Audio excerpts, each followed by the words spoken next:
Welcome to the 1600 Sessions, a podcast presented by the White House Historical Association. In each episode, White House Historical Association President Stuart McLaurin interviews luminaries, historians, and eyewitnesses to history about America's most famous residence and office, the White House. We open the doors to 1600 Pennsylvania Avenue because it's not only the president's house, it's the people's house. Baseball has been the national pastime for more than 150 years and has been an important and symbolic part of the presidency and the White House throughout our history. Kennedy threw out the first pitch on opening day, 1961. It was the first opening day as president. And for 30 minutes each day, in the entire week, he practiced throwing the ball. Now, that's astonishing. And he said simply he wanted to do it well because, quote unquote, Americans expect it in their president. Stuart McLaurin speaks to former White House speechwriter Curt Smith, an expert on the presidents and our national pastime. He also talks to journalist and author Fred Fromer and sports lawyer and former announcer Phil Hochberg about the history of baseball and the All-Star Game in our nation's capital. Welcome to the 1600 Sessions. I'm Stuart McLaurin, president of the White House Historical Association, and it's a sweltering summer day here in Washington, D.C., but it's baseball season, and we're excited that the Washington Nationals baseball team is hosting the 2018 Major League Baseball All-Star Game this week in Washington. The All-Star Game is between Major League Baseball's two leagues, the National League and the American League, and it has been a long-standing tradition in our country. It started way back in 1933 when Franklin Roosevelt was President of the United States. And over these many years, it's only been held in Washington, D.C. 4 times. And today is the 5th time at Nationals Park, July 17th, 2018. And of course, the White House Historical Association has enjoyed a wonderful partnership with the Washington Nationals baseball team over the past 3 seasons. So we'd like to focus this episode on the long history between the White House, the presidency, and our national pastime, baseball. We have 3 special guests with us here today: a former presidential speechwriter, a former journalist, and a former sports announcer. And they all happen to be experts on the history of baseball in Washington. And I'm truly honored to welcome our first guest today, Curt Smith. Curt worked in the White House for both President Reagan and President George H.W. Bush, and was primarily a speechwriter for President Bush. In fact, I understand that Curt wrote more speeches for President Bush than anyone else. He's also a prolific author. He's authored 17 books, most of them on baseball, and he's currently a senior lecturer of English at the University of Rochester. Curt has just published a new book, which we're excited to talk about today, and the title of this book is The Presidents and the Pastime: The History of Baseball and the White House. Thank you for joining us today, Curt. Well, thank you, Stuart. It's a delight to be with you and your listeners as well, and what a gala this is going to be. Well, in your book, you trace the very beginnings of baseball as an American sport all the way back to before there was even a United States, which I found incredibly fascinating. And being an admirer of George Washington, as I know many of us are, I was surprised to read something in your book about George Washington. Tell us about that. Well, we go back to before there was a republic and before there was a presidency, before there was a President Washington, to when there was a General Washington, camped at Valley Forge that horrific and frigid winter of 1777-78. He was throwing a ball back and forth with his aide-de-camp while he was talking strategy. And he's playing a baseball antecedent of the country's mother country, Great Britain. The British game of rounders was the antecedent, a precursor to American baseball. And it would be hard to think of 2 institutions which wax more of Americana than these do today. Well, we read in your book where you trace American baseball to another one of our most iconic presidents, Abraham Lincoln. In fact, I believe there's a famous political cartoon from 1860 that features Lincoln in a baseball diamond and a bat beating his competitors, and it's called The National Game, isn't it? Several anecdotes regarding Lincoln are in the book. One is when he was told by a delegation of GOP Republican poobahs that he had just been selected as the Republican nominee for president. And this happened when he was playing town ball, which was another derivative of baseball. And it happened while he was at bat. And always being a man with his priorities in order, Lincoln said something to the effect of, well, that's delightful news, but you're going to have to wait until my time at bat is done. And it was. And he became the nominee and, of course, the 16th President of the United States. He took his love of the game to the White House, and he played in the White Lot, as it was known then, Sure. the present day ellipse, where the national Christmas tree is lit yearly. That's right. Well, I don't know how many of our listeners are fans of President Andrew Johnson, but he himself was a baseball fan, and I understand he was popular among the federal employees for a reason. Well, Lincoln loved baseball's reality. I think Andrew Johnson was obsessed with baseball's supremacy. He even gave, as you suggest, federal employees the day off so they could watch local games. So what we have here is two presidents, one following another, crystallizing baseball as the national pastime. If you look, Stuart, back at this era, the term national pastime had not been used with any frequency before Lincoln and then Johnson, but it was used with great regularity after them. So I think the Rubicon was crossed with these two. Well, I guess baseball seemed to reach its pinnacle and get its biggest fans in the White House in the early 20th century, and I guess we had one president who wasn't really a fan at all, was he? He wasn't a fan, at least, of this game. His name was Theodore Roosevelt. To Theodore Roosevelt, baseball was too pacific, too genteel, too entirely devoid of what he liked in a game. Blood and gore and, if possible, death. His daughter, in fact, Alice Roosevelt Longworth, is particularly acute and cogent regarding his contempt for the game. We have to subscribe to her, since Roosevelt kept his loathing for the game private, and he did so for a very political reason. He was afraid that if he went public with his contempt for the game, he would literally lose the presidency. The nation would take out its vengeance on him, and he would certainly and soon be a former American president. This was one of the very few, if not the only, president that I've been able to find any sort of recorded angst about, or indeed, let alone any kind of opposition to, among the many presidents that have graced the Oval Office. Well, William Howard Taft was perhaps our least athletic president, but surely he loved baseball. And what was his association more formally with baseball? He loved the sport, and for a long time he was considered baseball's biggest fan among the presidents. In fact, the Sporting News, the once labeled Bible of Baseball, had a poll which it conducted in 1962, and the headline was, Taft rated top fan among all American presidents. In 1910 was the first president to throw out the ceremonial pitch to inaugurate the season. It happened on April 10th of that year, and it happened in what would become Griffith Stadium in Washington for the local Senators team. This is a man who also made his office a bullhorn for the sport and tied baseball to patriotism. Ty Cobb of the Detroit Tigers was among many baseball players who came to Washington to play the Senators, and he'd have them down to the Oval Office. And yes, it is true that he was our least athletic president, but he probably did more good for baseball than any president who came along in a very long time. Well, very different than Taft was Woodrow Wilson, but he was also a huge baseball fan. And I understand that after his stroke that it actually had a bit of moral support for him. How was that? Absolutely true. I mean, physically, it would have been hard, if not impossible, to find two more disparate presidents. Taft was as round could be, and a Republican. Wilson was rail thin, a progressive Democrat. Wilson was a baseball zealot from a very young age. He goes on to Davidson College, and he plays center fielder there. This is a president who, in his very first baseball season of 1913, saw 4 major league games at Griffith Stadium in Washington.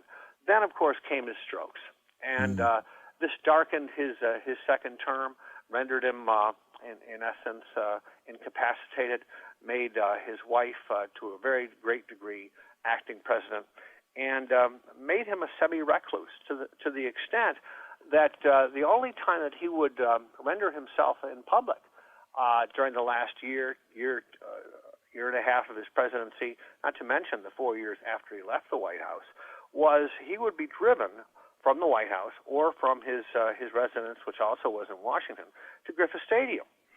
And the limousine would park in the Washington Senators' home bullpen, and he would watch the game from there.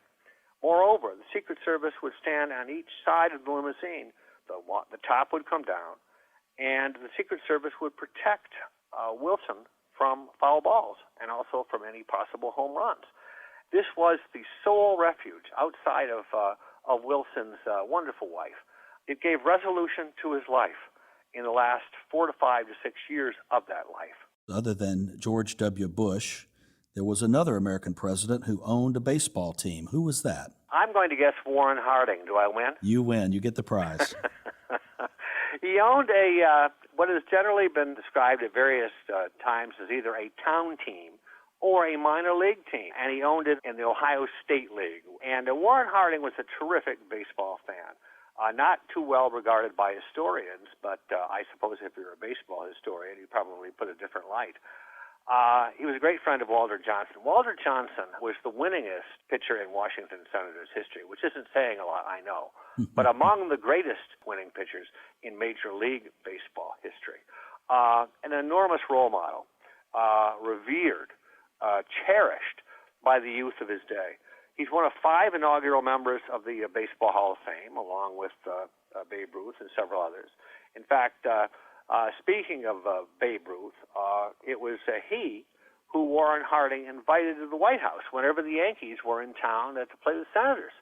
And they had a lot to talk about. They had a lot to talk about in terms of their love of baseball and their love of the latest and greatest bourbon that Harding could get for the Bambino. This ordinarily would not have been a problem except for the fact that Harding was publicly a great supporter of prohibition, which of course outlawed the sale or use of illegal alcohol. So you had a tad of the hypocrite in Warren Harding, and of course when he died in 1923, much more of that hypocrisy became known in enterprises, shall we say, far less benign than prohibition. Yes, certainly. Well, Calvin Coolidge comes along, and we often associate Calvin Coolidge with baseball in our mind's eye. He was one of our most recent racing presidents with the Nationals in our partnership. Racing Calvin, we called him. But it seems like the actual real family fan was his wife, Grace. I'm going to give all of the credit in this case to Grace Coolidge, because Calvin Coolidge came as close to a baseball ignoramus or baseball know-nothing as perhaps any president in American history has. His wife, however, was a great student of the game. She had been the official scorer at the University of Vermont for the varsity baseball team. And in 1924, her husband was in big trouble politically when a stroke of inspiration struck the GOP hierarchy. The Washington Senators were on their way toward their first pennant, and indeed their only, sadly, World Series title in that franchise's history. So the GOP elect comes up with this idea. We're going to twin America's heart.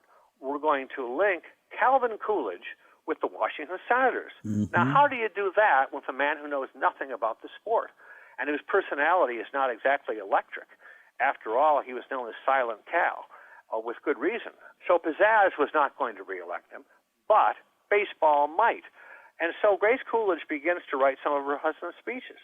And phrases like our armored knights of the bat and ball begin to spring from Calvin Coolidge's tongue. It's a good thing he wasn't asked the difference between a Baltimore chop and a sacrifice fly, or his secret would have been out. But he was able to stage a parade down Pennsylvania Avenue in the Senators' honor after they had clinched the pennant. But obviously, she was the true baseball fan. And once the Senators had won the World Series, and more to the point, once he had been elected, then, of course, any need for him even to feign interest in baseball disappeared. He went back to not liking the game. Mrs. Coolidge went back to going out to Griffith Stadium with friends or by herself, her scorebook in tow. Herbert Hoover certainly wasn't the only American president to play baseball in college, but intellectually he had a great command of the facts and the the details of the history of baseball. Tell us about that. Oh, he was a great student. If any president merits the term savant, it would be Hoover. He was a great humanitarian, of course, as he helped to feed millions of people in Europe at the end of World War I. But he took particular pride in his baseball, in his encyclopedic knowledge of the game. He had played shortstop at Stanford, and he often said that baseball had the surest moral training outside of religion. Hoover suffered unduly and greatly during the Depression, of course, because it was his terrible luck to be president in 1929 when the economic roof fell in, the crash. And he paid for it daily. Mrs. Hoover paid for it as well in 1931. The Hoovers went to the third game of the World Series in Philadelphia, to Shibe Park. And the Hoovers entered through the right field gate and walked to their presidential box along, I think it was, the first base line. And the crowd had already congregated. It was a full house, of course, before the Cardinals and the A's began their third game. Prohibition was still on, and people were tired of Prohibition. They were tired of bad times. By now, they were tired of Hoover. And from the crowd, at first faintly, and then so vehemently that no one could miss, the chant arose of beer, beer. Oh, wow. We want beer.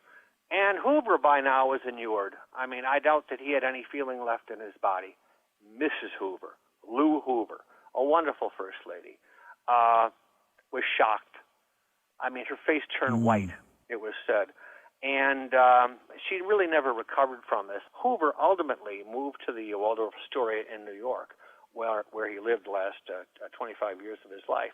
And one underdog to another, he became this extraordinary fan of the Brooklyn Dodgers. Wow.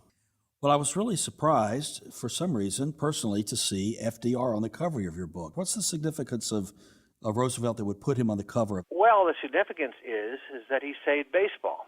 And I was one of many voices that suggested that he needed to be on the cover. I mean, after all, the 20th century revolved around his presidency. Why shouldn't the spine of the book?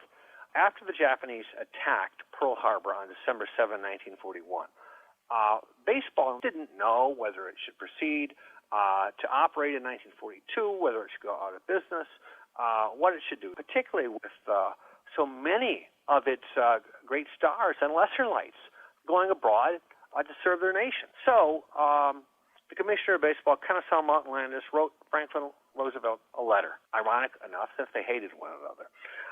Roosevelt, a liberal, and Kennesaw Mountain Landis, a devout conservative. The letter went to Roosevelt on January 14th of 42.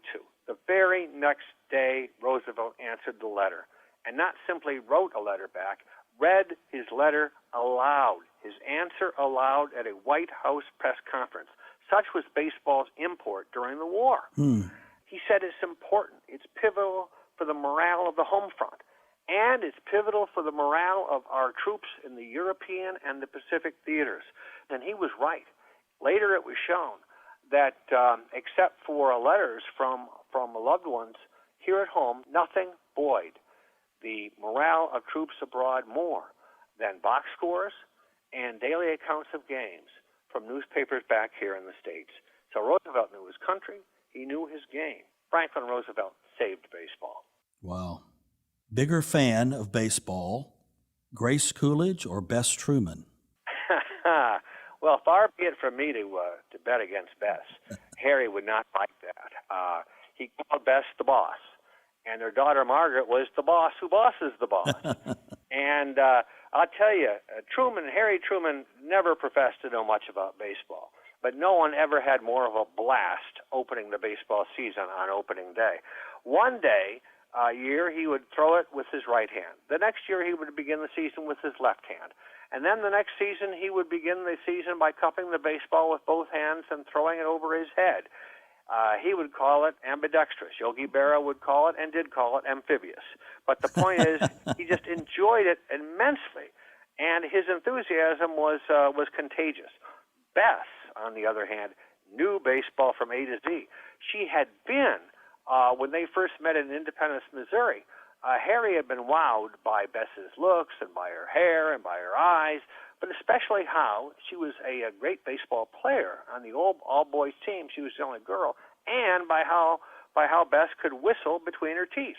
So in any event, Bess, as First Lady, would go to many Senators' games, and she would also go to the newly built and aptly named Truman Balcony, where she would listen to the radio and to the Washington Senators lose daily, and watch television and see the Washington Senators lose daily.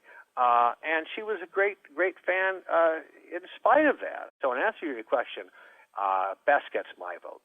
Well, I learned in your book that your fellow Red Sox fan, John Kennedy, took the symbolism of the presidency and baseball very seriously. Well, he was born into it, literally. In 1912, his grandfather, Honey Fitzgerald, the mayor of Boston, inaugurated Fenway Park by throwing out the very first pitch. And JFK spent quite a bit of time around Fenway Park when he was younger. Went to different events there, got autographed baseballs from Red Sox players. Kennedy is the first president I can remember as a kid. And I remember what a wonderful and unifying time it was. And one reason was the reverence that Kennedy had for his office. I have an anecdote in the book about how he threw out the first pitch on opening day 1961. It was his first opening day as president. And for 30 minutes, Stuart, each day, the entire week before the first pitch was thrown out by JFK on opening day, he practiced throwing the ball to the catcher. Wow. Now that's astonishing. And he said simply, he told Dave Powers, who was his close aide, and Kennedy called him his undersecretary of baseball. That's great. He said he wanted to do it well because, quote unquote, Americans expect it in their president. Wow. Well, you know, I don't think I can picture Richard Nixon in anything other than a dark business suit, but I understand he was quite a super fan of baseball. He always, of course, watched in a dark business suit, but he was still a super fan. And if I could issue this arbitrary guess, I think Nixon perhaps loved baseball more than any fan. He certainly knew more about it than any fan, to such an extent that in 1965, he was offered 2 jobs by baseball. The first job was as the first director of the Players Union. He turned it down. The second job, 2 months later, was as the commissioner of baseball. He also turned that down because, as he later said, he had other plans. The plans were to win the presidency in 1968.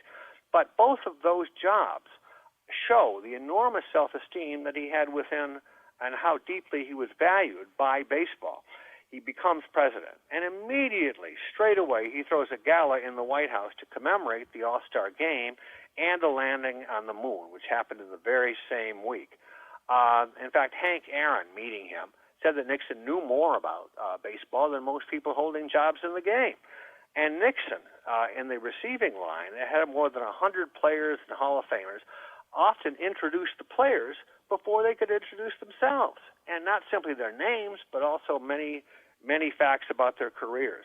And I wonder if he had to do it over again, would he have preferred if he would go back and be a commissioner of baseball rather than president of the United States? Another surprise in your book was Jimmy Carter. I did not see that one coming, that he was a big baseball fan. I didn't either when I began research for the book. This is part of the delight of any book.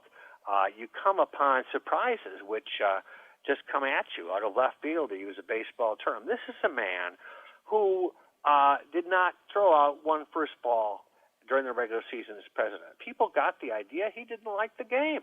In fact, he was a workaholic. He was a big baseball fan before he became president and a great baseball fan after leaving the presidency. Let's talk about the 2 presidents that you worked for, President Reagan and President George H.W. Bush. And we know that President Reagan began his career as a radio baseball broadcaster and actually was out on Catalina Island covering the Cubs when he got the call in to do the screen test for Warner Brothers, and his life took a twist that we all know about. But he stayed close to the game and interested in the game, played a baseball player in the movies, of course, that we know about. But it was George H.W. Bush that had a much more intense passion for the game, it seemed, as a player and a fan. You worked for him as a speechwriter. Tell us about President George H.W. Bush. Well, we know of Reagan as a natural storyteller and a baseball broadcaster with the Chicago Cubs before he goes into the movies. But Bush knew the game up close. I remember talking to him, not simply for the 4 years that I did speeches for him in the White House, but heading his speech staff for 4 years thereafter. So we often talked about baseball. And I once asked him when he fell in love with the game, and he said, the first time I picked up a bat. I asked, when was that? He said, age 5. Well, he recently turned 94. That means 89 years of loving the game. He still loves it. He still watches it on television. He played baseball at Yale. He was the captain of his team. In fact, a big league scout once told me that had there been the position of designated fielder, George Herbert Walker Bush could have made the major leagues. He was that fine a player. In 1991, he invited Ted Williams and Joe DiMaggio to the White House to present them with presidential citations on the half-century of their magical 1941 season. And, Stuart, he presented them with the President's Award. He just made it up. It had never been presented before, never been presented since, but he wanted to show them of his respect for their game and his respect for them as representatives and embodiments of the greatest generation. I think everyone remembers that President George W. Bush was the owner of the Texas Rangers before becoming President of the United States. And I used to love those T-ball games that he had for kids down on the South Lawn. That was a wonderful occasion. But I think one of the most poignant moments in presidential sports connectivity happened after 9/11 with President Bush. And it's such an iconic moment in his presidency and in the history of baseball. Share with us what you know about that. This is, next to Franklin Roosevelt saving the game in World War II, the moment that people want to talk about. It was 7 weeks after 9/11. It's in New York City, the epicenter, of course, of where nearly 3,000 Americans have been killed. And Bush is going to Yankee Stadium to throw out the first pitch before Game 3 of the World Series. The first time, incidentally, that a president had ever been to a World Series game at Yankee Stadium. Shocking when you consider how many series that the Yankees have been a part of. So Bush and Derek Jeter, the Yankees shortstop, are in what Bush called the magnificent undercarriage of the stadium. And Jeter says to the president, Mr. President, if I were you, I'd throw it from the pitching rubber, not from in front of the mound. That way people will think you're a professional. Bush says, Derek, that's the way you want it. That's the way I'll do it. He does. He goes to the pitching rubber. He winds up and throws a perfect strike. It was an heroic moment. He came closer to being a hero that night than he'd ever been before or would be again. It was extraordinary, and it was historic. President Clinton talks about growing up a St. Louis Cardinals fan, listening to the radio in Arkansas, and Barack Obama, as president, was a White Sox fan because of his Chicago hometown policy, and I remember him wearing that White Sox baseball cap. Sure. Did the first yes. pitch at a Nats game. And although our current president, President Trump, hasn't thrown out a ceremonial first pitch yet, we know he's a Yankees fan, and I don't know that many people really know of his baseball career as a young man.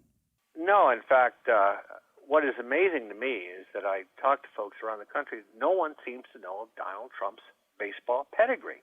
He grew up a Yankees fan, and then he became a player for the New York Military Academy north of New York City. And as a teen, had no speed, but was stocky, a pull hitter, had enormous power, to such an extent that the Philadelphia Phillies and my team, the Boston Red Sox, wanted to sign him. He's thrown out the first pitch before becoming president at Yankee Stadium, Fenway Park, and Wrigley Field.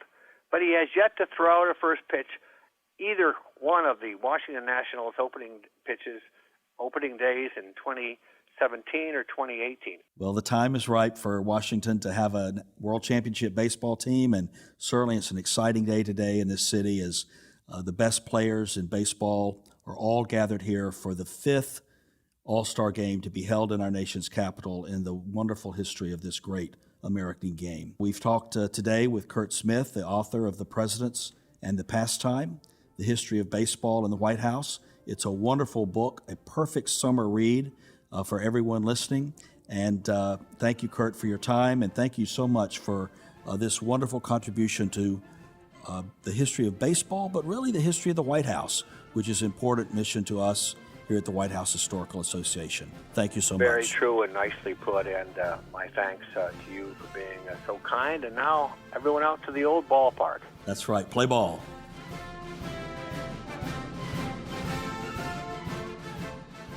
We have two very special guests with us today.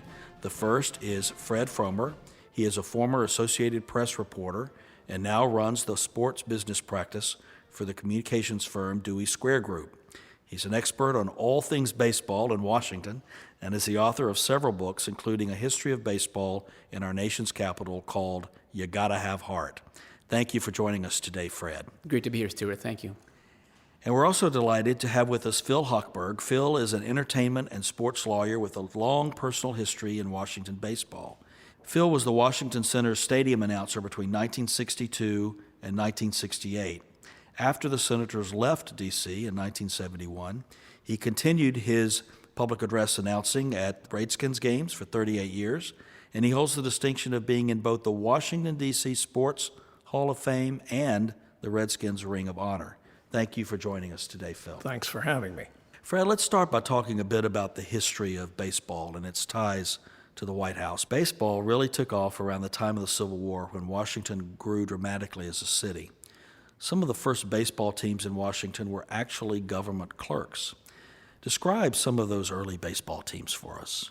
Well, it was really considered a gentleman's game at the time. As you mentioned, government clerks were a lot of the people that played the game, and they really wanted it to be a gentleman's game. So there were actually penalties, fines for spitting, for disputing an umpire's call, anything that was seen as ungentlemanly, something that really doesn't fit with today's game at all. Now, there's a long association between baseball and the White House. In fact, one of the first baseball fields in Washington was on the grounds of the White House. Tell us about that. Right, it's called the White Lot at the time. It's now known as the Ellipse, and a team called the Potomacs played there. And they had actually a really good rivalry with the other team in Washington known as the Nationals, the precursor to today's team. The Nationals actually wound up surviving for several years after that. Potomacs faded from view pretty quickly, though.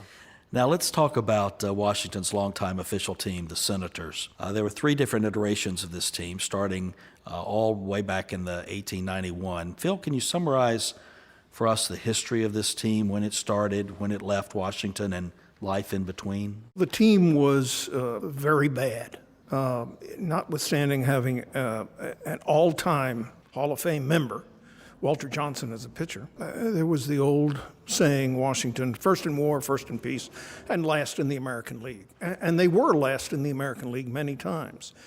Up until the 20s, and for the decade between 1924 and 1933, they probably were the most successful American League team. They won the World Series in 1924. They returned to the World Series and lost to the Pittsburgh Pirates in 1925. And in 1933, they were also in the World Series, losing 4-1 to the New York Giants.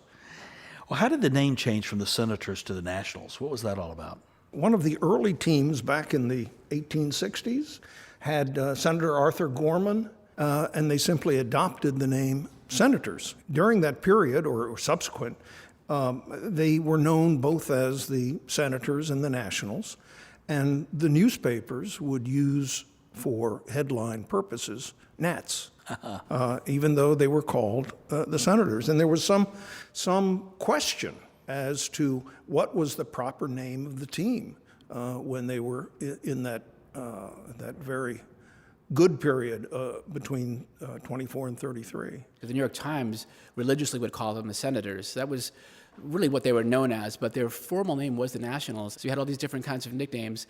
And the second team, the second Senators franchise that started in 1961, they were known as the Senators all the way through. So there wasn't any confusion at that point. I see. Well, back when the team had a turn for the better in 1924, it was attributed to a certain president. Tell us about that. Calvin Coolidge and Mrs. Coolidge. And Fred, why don't you mention the story about Silent Cal wanting to leave the game and Mrs. Coolidge saying, basically, don't you dare. Right, it was a tie game, it was going late, he was ready to take off, and I think he stood up and she said, where do you think you're going? And she insisted that they stay, and she was the much bigger fan, much more passionate fan. You had a lot of women go to games back then. The men would often wear these coats and ties. Women had fancy dresses and fancy hats as well, so it was really a fun era to go to a game if you liked formal dress wear. In 1924, President Calvin Coolidge is the only president to welcome a Washington team winning the World Series, and the city really went kind of crazy. Fans mobbed Pennsylvania Avenue. Cars had to drive on the streetcars to get out of the way. It was just a completely insane day. I think the Post called it like Mardi Gras and New Year's Day all wrapped up in one. As part of our partnership with the Washington Nationals, we supported or sponsored two of the new racing presidents, and the first of those was Calvin Coolidge. And so we were able to tell the story about his connectivity with the team and inviting the team to the White House on that occasion and his time at the ballpark. And we love talking about Mrs. Coolidge being the real baseball fan in the family. The stadium where the first Washington World Series game was held was called Griffith Stadium. And Phil, I understand you interned as a teenager at that stadium. Tell us a little bit about its history, what it was like there, and where would it be in present-day Washington? It was virtually at the intersection of 7th Street and Florida Avenue.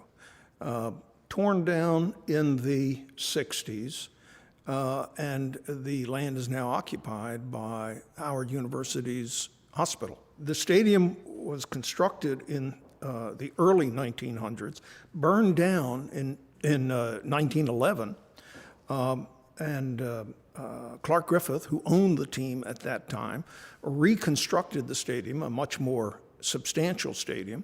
And I don't know that it was ever called anything other than Griffith Stadium. That was the name that was attached to it right through its demise in the early 60s. Fred, Griffith Stadium was also home to one of the most successful African-American baseball teams in the country, and this was a time when Washington, D.C. was officially a segregated city. Can you tell us about the history of African-American baseball in Washington? Well, the team you're referring to is the Homestead Grays, and they were located in Homestead, Pennsylvania, but played half their games here in Washington at Griffith Stadium. The stadium was segregated, but Clark Griffith, who owned it, knew that there was a market for Negro League games, and so he rented the stadium to the Homestead Grays, and they played there and drew pretty substantial crowds. The records of that era in the Negro Leagues are slight. They had a couple of Hall of Famers, Cool Papa Bell. Cool Papa Bell was so fast, they said, that he could turn off the light switch and be in bed before lights went out. And also, catcher Josh Gibson. Some people have said that Gibson might have been the greatest catcher in baseball. Wow. Totally. A man of great talent. Major leagues were segregated at that time until 1947. Well, this month, Washington is hosting its first All-Star game since 1969. And I thought we'd talk about the 4 other times that Washington has hosted this game and what was going on in the White House and in our country during those periods of time. Phil, how about that first one in 1937? FDR was president, and he was known for happily throwing out the first pitches. We were in the midst of the Great Depression at that time and political controversies. What was happening in the country during the game, and what was that game best known for? Well, I think Fred and I may differ on why that game was best known. I think if you read about that game, it was, for all intents and purposes, the end of Dizzy Dean's career. He was pitching. He threw a pitch to Earl Averill, the Earl of Snohomish, Washington.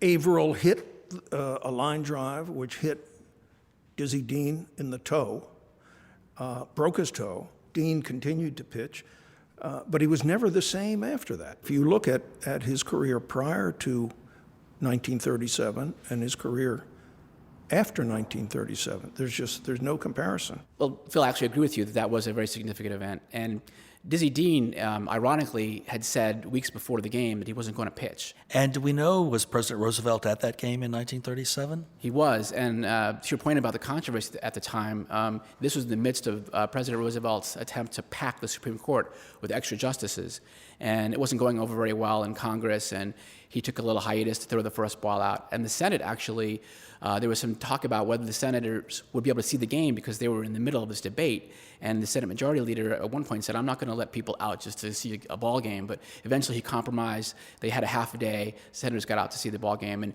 not just senators, you had all kinds of celebrities at the game. FBI Director J. Edgar Hoover was there, cabinet members, embassy officials. The Washington Post called it kind of the it game or the it social event of the season. The baseball all-star game was quite a significant event. The other leagues didn't have all-star games. Baseball started theirs in 1933, and so it was a tremendous event. People here couldn't see National League stars, and so this was their first chance to see these stars of the other league. Everything has changed since then. And we know the All-Star Game has become a spectacle. Fred, how about 1956? Eisenhower was president, and the game actually overshadowed a political event. What was that? That's right. President Eisenhower was not at the game. He was recovering from surgery, and he announced, actually through a surrogate, that he was going to run for re-election. But the Washington Post actually said that it was the All-Star Game that was really the dominant news of the day, and that Eisenhower kind of made a PR mistake by trying to announce the same day of an All-Star Game. I went to that game as a kid, I guess in 56. I was 15 years old. And I was an usher at the game in the upper deck, just to the left of home plate. And it was my first opportunity to see the great players, Mantle, Musial, Mays, Willie Mays. They all hit home runs, as did Ted Williams. A pretty good slugfest there in 1956. So let's move forward to 1962, Phil. It's the next All-Star Game in Washington, and because you were actually at that game as well, you were the public address announcer for the game in a new D.C. ballpark, and I understand that President Kennedy was actually in attendance. What was significant about that game? And tell us some of your recollections about that day. Well, the significance, of course, was that, first of all, it was the first of two All-Star games. Until '62, if I'm not mistaken, only one All-Star game was played. Major leagues decided that because the revenue from the All-Star game went to the Players' Pension Fund, that they would double it and play two games. And so the games itself lost a little bit of their luster because there could be two games. For me, I was 21 years old at the time. This was wonderful. Having said that, my principal recollection of the game, and I wasn't even aware of this until after the game, was my introduction of the teams. Somehow that morning, in typing up the rosters, one of the secretaries in the front office omitted Elston Howard's name. And Elston Howard, A, never got introduced, and B, never got in the game to be introduced. If I could see him now, he's passed on, but if I could see him now, I'd apologize. So you're 21 years old, and you're the public address announcer at the All-Star Game with the President of the United States in attendance. What was that like? And then I want to know how you got that great job at age 21. It was a tremendous thrill to be able to introduce the President of the United States. As to how I got the job with the club, in 1961, their stadium announcer left in midseason. But by early '62, they decided they wanted to get somebody willing to commit. A lifelong baseball fan, a lifelong Washington baseball fan. I auditioned, and I was probably the best of a sorry lot. My good friend Bill Gilbert, who was the publicity director for the Senators, convinced Joe Burke, the business manager of the team, that, hey, he can do it. He's maybe 21 years old, but he's a very conscientious young man. And this was, for me, this was wonderful. I was starting law school, and I went to law school during the day and went to the ballpark at night. Great part-time job. And I still have very fond memories of it. Well, it's been 49 years since an All-Star game was in Washington, D.C., the last one being 1969. A lot happening in the country at that time, a year after the assassination of Martin Luther King Jr. and Robert Kennedy, and the Vietnam War was going on. The Apollo 11 mission, where Neil Armstrong became the first person to walk the moon and was fulfilling President Kennedy's pledge to send a man to the moon. Washington itself was in turmoil as a city at that point. Richard Nixon was president, and he was actually one of the biggest baseball fans to occupy the White House, I understand. Phil, tell us what was happening during this game. Tell us about that game in 1969. Well, I can tell you one thing, and that is it rained like hell the night before, and the game was postponed. Fred knows the story of Nixon not being there. So the day of the scheduled game that would wind up being rained out that night, Nixon hosts a bunch of Hall of Famers, All-Stars, umpires, sports writers at the White House. It's kind of part of baseball's centennial celebration. It's really kind of a precursor to today's week-long of baseball festivities. Back then it was a couple of days. And he kind of shocked the crowd by telling them that he liked his job that he had now, but if he could do it over again, he'd end up as a sports writer. Nixon said that. Nixon said that, yeah. Wow. And so as Phil said, the game was rained out. It was a deluge. I think just the most biblical proportions. There was the American League team was down by RFK Stadium, and then they had to get back to the hotel. Somehow the bus driver got lost. So it took them almost 3 hours to get from the stadium to the hotel. I had been at the ballpark, and literally the dugouts were flooded. I mean, this was, as Fred says, perhaps of drenching of biblical proportions. I did the press box PA that day, but my principal memory was the Centennial of Baseball celebration, which took place 2 nights before, where they had the greatest living ball players in attendance, and I was able, through Bob Addy of the Washington Post, to get an invitation to the cocktail party, which preceded the game. And I had the smarts to bring a ball to get it autographed. And as I walked around this cocktail party, I mean, these were the greatest living ball players. And I didn't recognize them. So many of them were from the 20s and the 30s. Well, Augie Donatelli, the umpire, kind of saw my plight and said, there's Carl Hubble. Why don't you go over and get his autograph? Or there's Pie Traynor. He'll sign for you. And I still have the ball. I got 35 Hall of Famers on the ball. There is a place on a ball called the sweet spot. All of them were deferring to one another. Nobody wanted to sign the ultimate on the sweet spot until I got to Jackie Robinson. And without a moment's hesitation, Robinson signed his name on the ball. That's great. And I've always said he knew his place in baseball. Was President Nixon at the game in 1969? No, in fact, the afternoon where he hosted the ball players at the White House, and the game was supposed to happen later that day, he told them, well, my aides tell me I need to leave in the 4th inning to get to start on this world trip. And he said to them, I told them I never leave a game early, and so they'll have to this trip will have to just wait, or the plane will have to wait. Well, as we mentioned, the game was rained out, and at that point he had to leave. Spyro Agnew was vice president throughout the first ball. But interesting postscript is that a couple days later, he is in the Pacific Ocean to greet the astronauts and their splashdown from the moon, the Apollo landing. And he actually asked them, did you hear about the game? And actually they said that they had heard about it. And Neil Armstrong said, we're sorry you missed it because the rain happened. We can't control the weather yet. Well, Washington is a great baseball city, and now we're on the 5th All-Star game that's going to be here in Washington. And it's wonderful that there is this connectivity between the current team and the racing presidents, a sense of connectivity that we had was in sponsoring 2 racing presidents. And a great fun thing that we did for 3 years was to have an interactive baseball quiz at every home game called the White House History Challenge. And it was fun to see young kids taking this challenge. Even Dusty Baker told me he would come out of the dugout and take the quiz. He said, there were no easy questions. Those were all tough. How were the racing presidents selected?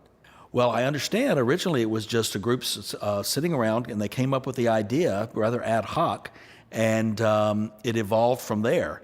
And then, we got up to the 2 that we added, and then we retired those. Calvin Coolidge and Herbert Hoover have now been retired, quote unquote, down to the new spring training ballpark in Palm Beach. I guess Palm Beach is a pretty good place for even former presidents to retire. But it's a great thing to be at the ballpark and to see the racing presidents, and it's great for Washington to host this great, iconic game here in the nation's capital. Any thoughts that either of you have on the significance of the game this year and the pride in our nation's capital about having baseball back? Well, my feeling is it's wonderful. I mean, I grew up here. In the time that I followed the team from 1947 to when they left in 1970, they had 2 winning seasons. And so for me, as a Washington baseball fan, just having baseball back in Washington was wonderful. And a lot of people, criticize the fact that the Nats haven't gone past the first round in the playoffs. I'd love to see them go all the way, but having baseball back is wonderful. Well, it's great that so many American presidents have been interested in baseball, and I've learned a lot from our conversation today, and we're excited to have the All-Star Game here in Washington, D.C., and I thank you both for this conversation with us today, and we'll all be watching the Nationals and their season as it moves forward, and maybe this will be the year when the Washington Nationals actually get to visit the White House and celebrate a world championship.